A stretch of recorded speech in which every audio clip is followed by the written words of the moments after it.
Now, Drake just can't stay out of controversy recently, as day after day, it seems like between his own declining reputation and status as a rapper to him and his actions finally being addressed by a lot of big names in hip-hop culture. All in all, Drake is finally getting his full reckoning in a lot of ways for not just everything that went down between him and Kendrick Lamar, for all the antics and tricks he tried to pull to take some sort of victory in that beef alone, but also for all the other sneak dissing and instigating he has been doing to other artists for the past few years on albums like Her Laws, For All the Dogs, and throughout a ton of his features, and now most recently. Drake's been officially addressed by someone who, while not being directly engaged in conflict with him, still has been one of the most pivotal names in Drake's career in terms of determining where this spiral has been started and where it's eventually going to end in none other than Pharrell Williams. And now, after years of not just the Kendrick beef, but years of Drake targeting Pharrell because of how bitter he was about the end result of his beef with Pusha T, Drake has finally got what he deserved from Pharrell. But before we get into this, be sure to subscribe and leave a like, it helps me out a ton.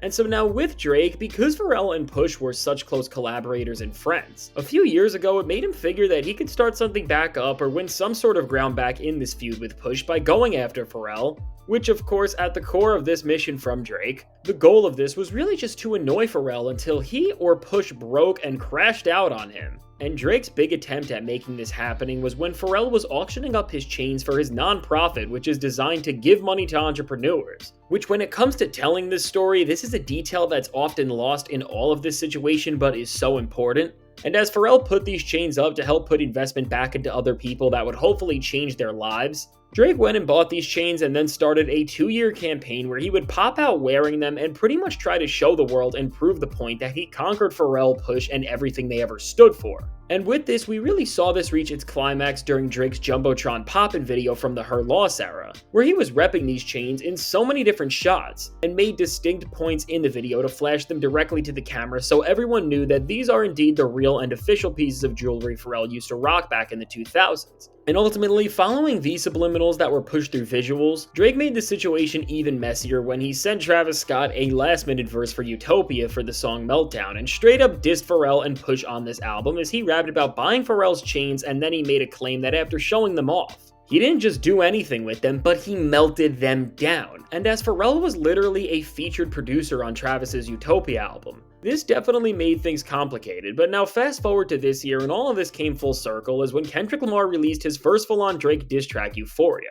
He called out Drake for the strange way he has been taunting Pharrell over and over again after his beef with Pusha T, and then pretty much told Drake that he shouldn't come at Pharrell anymore because he is inheriting the beef for him. And now even with this warning, Drake did not stop taunting Pharrell, as on his supposed to be career-ending diss for Kendrick Family Matters, which of course flopped. Drake mentioned him here again and sent out a jab that the entire world was watching to see, which was when Drake told Kendrick that if he wanted to take over the beef for Pharrell, Kendrick would have to go himself and get Pharrell's legacy out of Drake's house. And now while these bars were responding directly to what Kendrick said, in the Family Matters video, we see one of Drake's OVO members rocking the same chains from Pharrell that Drake rocked back in the Jumbotron Poppin' video, and then also with even more chains that belonged to Pharrell on him this time. And this was seemingly another visual jab that was thrown at Pharrell to try and insult him, his legacy, and Pusha T, while also of course insulting Kendrick at the same time. And now after Pharrell quietly responded to Drake this summer with a song from the Despicable Me 4 soundtrack where he silently just reminded Drake of the fact that despite all of his efforts to try and make him snap,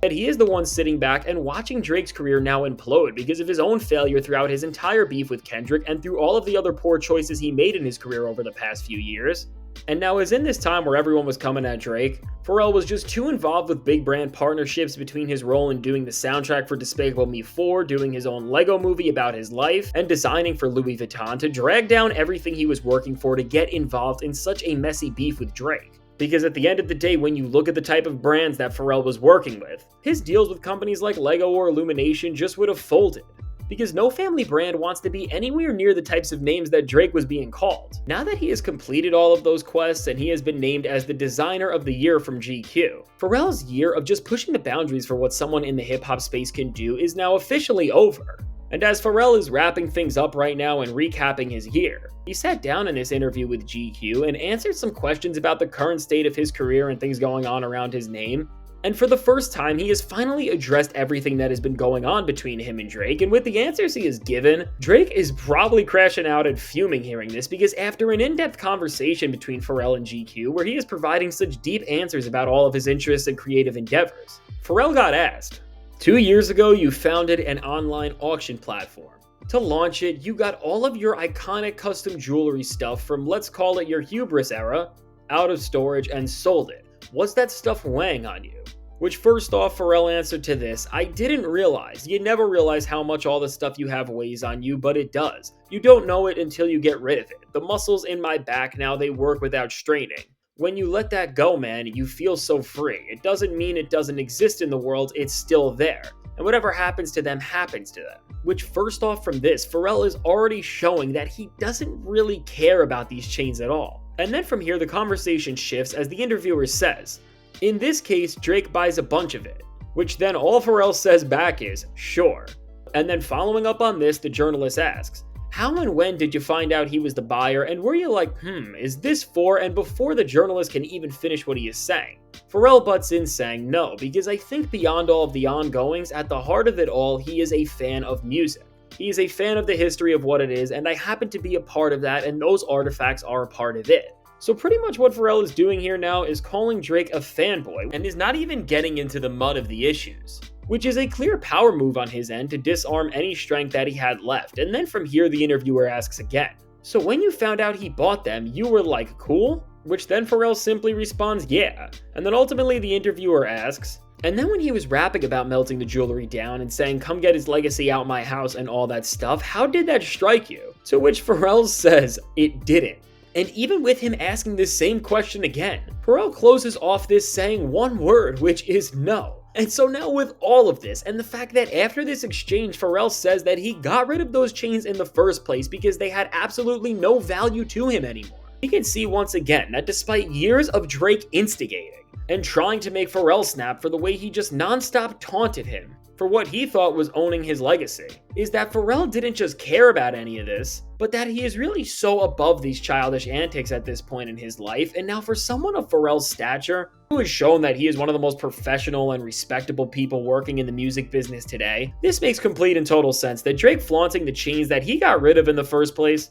and Drake saying that he melted them down did not faze him once, because to reach the point of success Pharrell is at, he obviously has the maturity and discipline to let things go that in the grand picture of it all, don't really matter or advance his creative goals forward. Which also on top of the fact that Drake didn't actually melt Pharrell's chains, this is why in this interview, you can tell that what Pharrell is saying here isn't even him lying, trying to throw off Drake, or just speaking in a manner that's trying to troll him. But he is really just talking his truth here and letting Drake know that all of his disses on him were pathetic, and that for actual grown men who live lives that he is jealous of and who get in rooms that he will never because he lacks the maturity and discipline to, that he is just above all of these antics. And after so long of Drake trying to build this grand moment between him and Pharrell, having the payoff to it just be Pharrell telling us that he doesn't care about any of it and that he sold these chains for a reason is absolutely hilarious, and is really just adding another L to Drake's resume. Because we are seeing another attempt at him instigating and escalating conflict just fall flat on his face and only make him look worse. So all in all, as Drake is being handed yet another L by Pharrell, and joining the likes of someone like Kendrick Lamar, just absolutely making him look like a child within a print interview, which the fact that beyond music now Drake is getting humiliated in magazines is just hilarious. But all in all with this, hopefully Pharrell making Drake look this pathetic in such a professional space finally makes the message reach his head that Drake just has to grow up. And so now with all that said, let me know. What do you think of how Pharrell responded to Drake's years of taunting, and do you think this was the best response he could have had? Well, I can't wait to hear what you have to say, and while you're at it, be sure to leave a like and subscribe. It helps me out a ton. And now, if you want to see how adding to this L for Drake, he is getting even more flack right now because he is making rappers defend him and just look like absolute clowns in the worst way, as by rappers coming out and trying to change the narrative of what happened between Kendrick Lamar and Drake, Drake is just showing that he's never been more bitter and obsessed with trying to rewrite history, which seriously goes against everything hip-hop has ever stood for, and making this all the more scary, as everyone around Drake are still pushing lies about what happened. And all of the rappers who stand for truth seem to be inside at the moment. That this is somehow starting to actually work on people and change perceptions? Check out the suggested video.